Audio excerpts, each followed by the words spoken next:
You're watching HQ Spotlight on CBS Sports Network. The CBS Big Ten Game of the Week features number 4 Penn State in Cali to take on USC. James Franklin's team looking to go 6-0 on the season. Quarterback Drew Aller threw a touchdown pass and rushed one in last week. The 27-11 win over UCLA. It'll be the first meeting between the two at the LA Coliseum since '91. Trojans come into this game following a final minute upset loss to Minnesota last week. With the game tied and 56 seconds left, the Gophers quarterback Mac Brosmer sneaks it in on the one on 4th down, initially ruled short, but they reversed it on review to give Minnesota a 24-17 win. That fall to 3-2, look what it did. Has significantly cut USC's chances of making the 12-team playoff. It's now down to 3%, and it's going to fall further if they lose to the Nittany Lions this week. So let's discuss that by bringing in college football analyst Tom Fornelli and Sportsline data analyst Mackenzie Brooks to discuss.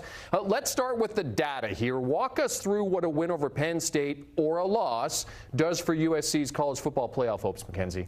Well, it depends who you're asking, because if you ask odds makers, they are rooting for this team to somehow make it into the playoffs. You look at last week going into that Minnesota game, they were plus 172 to make the playoffs, while Michigan was plus 450. They gave Michigan no reward for beating USC at home. So they desperately want this team to be in the playoff. That's why they created the 12-team playoff. Now, with that said, as far as the odds makers have them around 8% to make the playoff right now, that would probably plummet even more if they lose. But if they win, they go to 22% chance in the odds makers' eyes. For us, this is a story that's already over. We give them a 2.6% chance. That plummets even more if they lose this game. So they really have everything to lose. They really have to win out the rest of the season here and hope some other things fall their way in Big Ten play. But for Penn State, it's really just about securing that playoff spot even more, 84% up to a 95% here. So all the value is kind of lost. I'm betting on Penn State here to make the playoff, but USC needs a lot of things to go their way here.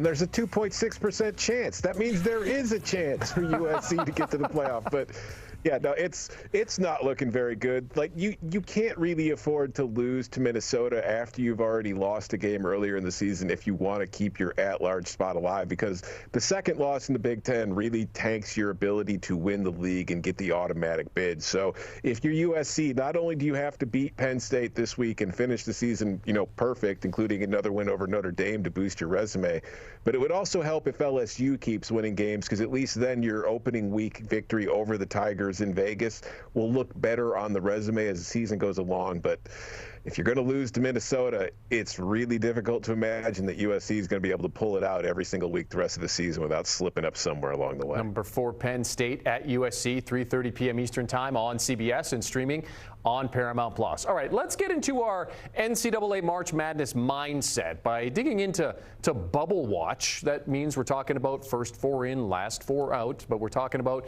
last 4 in here with Tom in terms of the college football playoff here. Alabama, Ole Miss, Clemson, and Kansas State are these teams that are the last 4 in of the college football playoff. So look, a week ago, Alabama, number 1 in the nation. Now they're on the bubble. So Tom, I'm going to ask you here, how does that work exactly?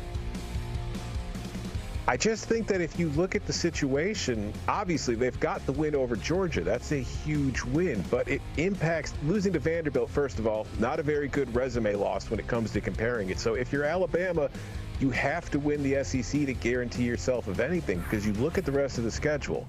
No, I don't think South Carolina will be able to do what Vanderbilt did and pull off the second straight upset of the Tide, but they still have games coming up against Tennessee, Missouri, and LSU. And the one weakness of this Alabama team right now is defense, particularly in the secondary. I know that blows the minds of Alabama fans who for the last decade plus have watched Nick Saban teams dominate on that side of the ball, but it is a serious issue.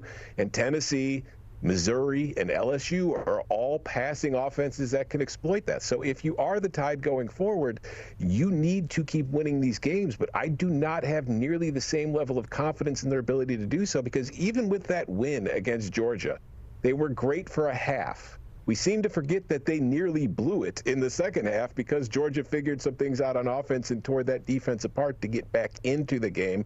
Thankfully for the Tide, Jalen Milroe and that offense were able to save themselves and get the win. But this is not your typical Alabama team. It's only one loss so far, but the loss was to Vanderbilt, and I won't be shocked at all if there are more on the way.